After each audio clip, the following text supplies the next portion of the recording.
ou simplesmente Pelé. Nasceu em 23 de outubro de 1940, na pequena cidade de Três Corações, no sul de Minas Gerais.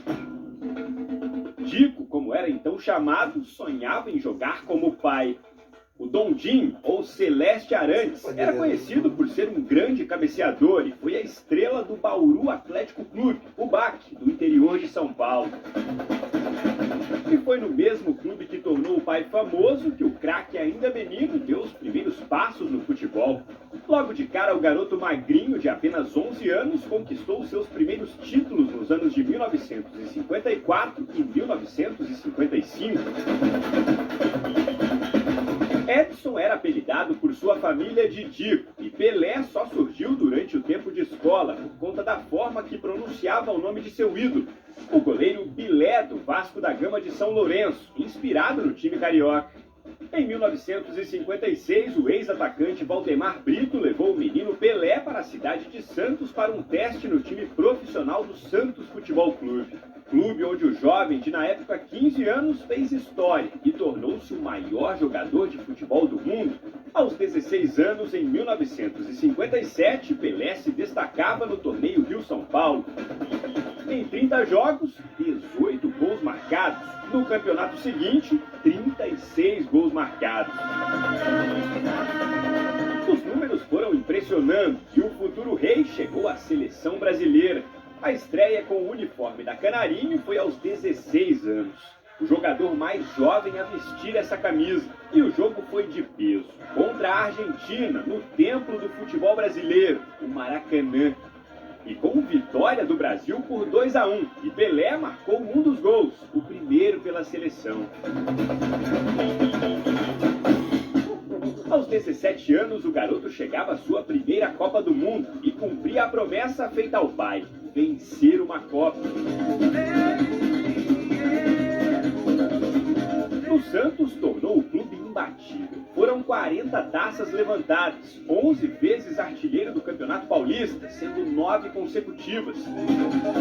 Artilheiro da Libertadores, da Taça Brasil e do torneio Rio-São Paulo.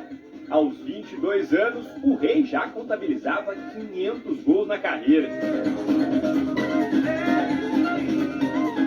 Em 1962, mais um título mundial, agora no Chile, e com Pelé novamente como protagonista.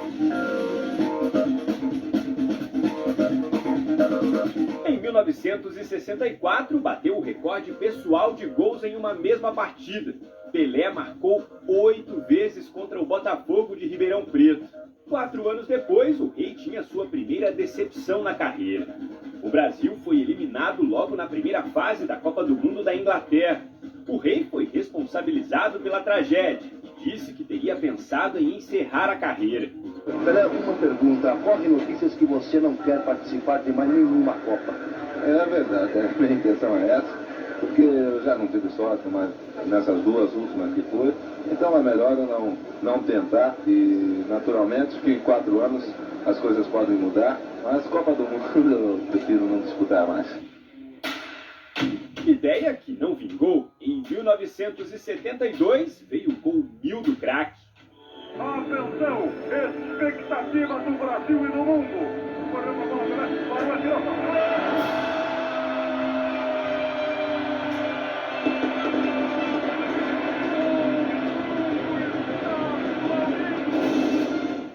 E foi dedicado às crianças.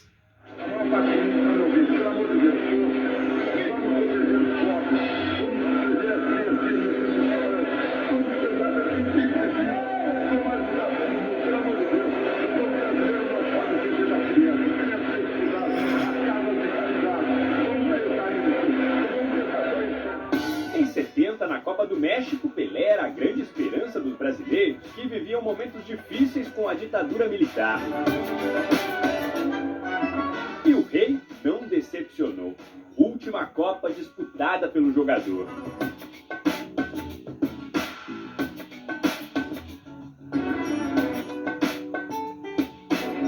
Três anos depois, Pelé dava adeus ao Santos.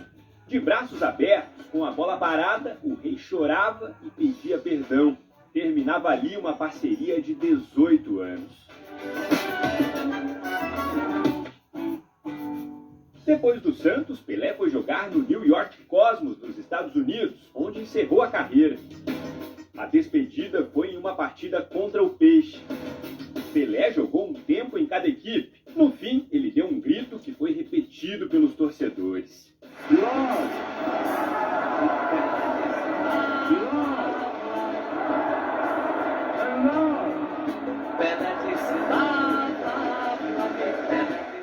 Em toda a carreira, o Rei marcou 1.280 gols. Algo nunca visto e nunca repetido. E uma vasta coleção de títulos e recordes. Tricampeão mundial, atleta do século, personalidade do ano, jogador de futebol do século, bola de ouro especial da FIFA em reconhecimento pela carreira e cavaleiro da Ordem do Império Britânico pela Rainha Elizabeth II.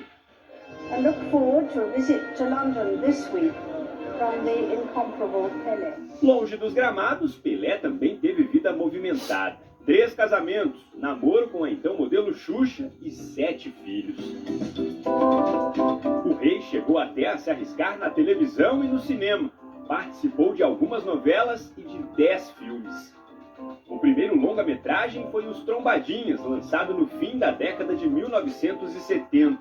Você é o Pelé? Não. Irreverente, o Rei se arriscou como cantor. Gravou até música dedicada às crianças. Toda criança vai ler. Pelé era uma máquina. Máquina que dentro de campo emocionou o mundo. Parou uma guerra. Mas, infelizmente, essa máquina começou a parar. Em 2012, Pelé precisou passar por uma cirurgia de artroplastia total do quadril direito. Na época, a assessoria do jogador informou que eram apenas exames para corrigir um probleminha no quadril, mas não era. Os médicos retiraram a cabeça do fêmur e a substituíram por uma prótese plástica, o que obrigou o ídolo a se locomover por um tempo em cadeira de rodas. 2 anos depois, cancelou um evento em Santos, horas antes do início, com um mal-estar. Pouco tempo depois, ficou 3 dias internado após cirurgia para retirada de pedras nos rins. Posteriormente, numa visita aos médicos para acompanhamento do procedimento, voltou a ser internado, desta vez com uma infecção urinária. Problema que assolou o Rei por tempos. Em 2019, voltou a incomodar e Pelé foi internado em Paris, onde recebeu a visita de Neymar. Agora, o Rei, o maior jogador de todos os tempos, não conseguiu driblar os problemas de saúde. Em 2021, Pelé voltou a precisar de cuidados médicos quando passou por uma cirurgia para a retirada de um tumor no intestino. Por conta do tratamento agressivo com quimioterapia, a saúde do Rei se complicou ao longo de 2022. Agora, o Rei, o maior jogador de todos os tempos, não conseguiu driblar os problemas de saúde.